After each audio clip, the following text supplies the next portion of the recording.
गीत संगीता अध्याय 31 प्रधान वाद्यकर निमंते दाऊदंकर गीत। हे सदाप्रभु मु तुम्भ शरण नहीं अच्छी, मते केबे लज्जित होबाकु दिए नहीं। तुम्भ धर्म गुण रे मते उद्धार कर, मो प्रति आपणा कर्णर शीघ्र मते उद्धार कर। तुम्भे मो प्रति दृढ़ शैल, मोहर परित्राणार्थके दुर्ग रूप गृह हुओ, कारण तुम्भे मोहर शैल और मोहर दुर्ग अट।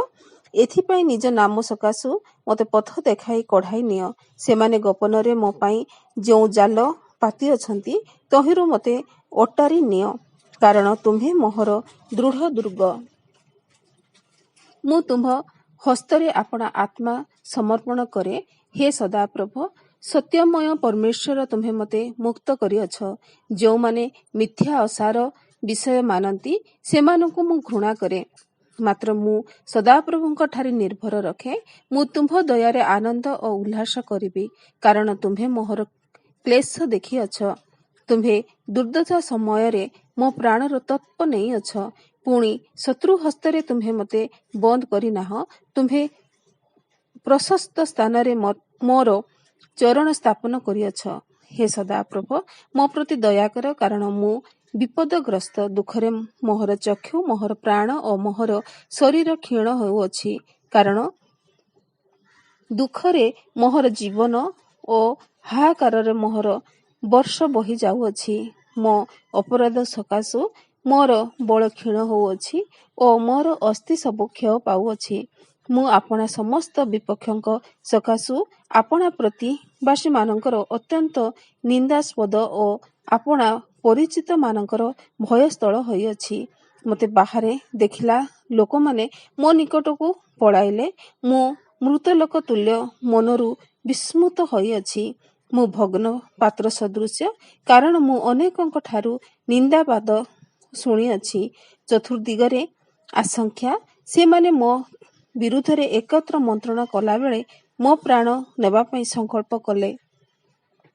मात्र हे सदाप्रभ मु तुम्भ ठारे निर्भर रखिली। मु कहिली तुम्हे मोहर परमेश्वर, मोहर समय सबु तुम्हर हस्तगत। मो शत्रुगण हस्तरु और मो ताड़नाकारी मानक ठारू मते उद्धार कर। आपणा दास प्रति आपणा मुख प्रसन्न कर, आपणा स्नेहपूर्ण करुणा रे मते परित्राण कर। हे सदाप्रभ मते लज्जित हबाकू दिए नहीं, कारण मु तुम्भ निकटरे डाक पकाई अछि। दुष्ट माने लज्जित हुअन्तु, से माने पाताल रे नीरव हुअन्तु। मिथ्यावादी अष्टाधर सबु मुक होउ, से माने अहंकार और तुच्छ भावरे धार्मिक मानकर प्रतिकूल रे दर्प कथा कहंती। हाँ, तुम्हे आपणा भयकारी मानक पाई जो मंगल संचय करिअछ। मनुष्य संतानगण साक्षात रे आपणा शरणागत लोक मानक पाई जो मंगल साधन करिअछ, ताहा किपरि महत। तुम्हे मनुष्यर सबु कुमंत्रणारु सेमानकु आपणा श्री छामुर अंतराल रे लुचाइब। तुम्हे जिभा समूहर विरोधरु सेमानकु आपणा आवास रे गोपन करी रखिब। सदाप्रभु धन्य हुंतु, कारण से दृढ़ नगर रे मो प्रति आपणार आश्चर्य स्नेहपूर्ण करुणा प्रकाश करिअछंती। मात्र मु तुम्भ दृष्टिरु उच्छिन्न बोली आपणा अधैर्य कहिथिली। तथापि मु तुम्भ निकटरे आर्तनाद कला बेले तुम्हे मो निवेदनर रब शुणिल। हे सदाप्रभुंकर सद्भक्त समस्ते ताहांकु प्रेम कर। सदाप्रभु विश्वस्त लोकमानंकु रक्षा करंती और गर्वाचारी मानंकु बहुल रूपे प्रतिफल दियंती। हे सदाप्रभुंक ठारे भरोसाकारी समस्ते तुम्हे माने बलवान हुआ और तुम्भ मानक अंतकरण साहसिक हो।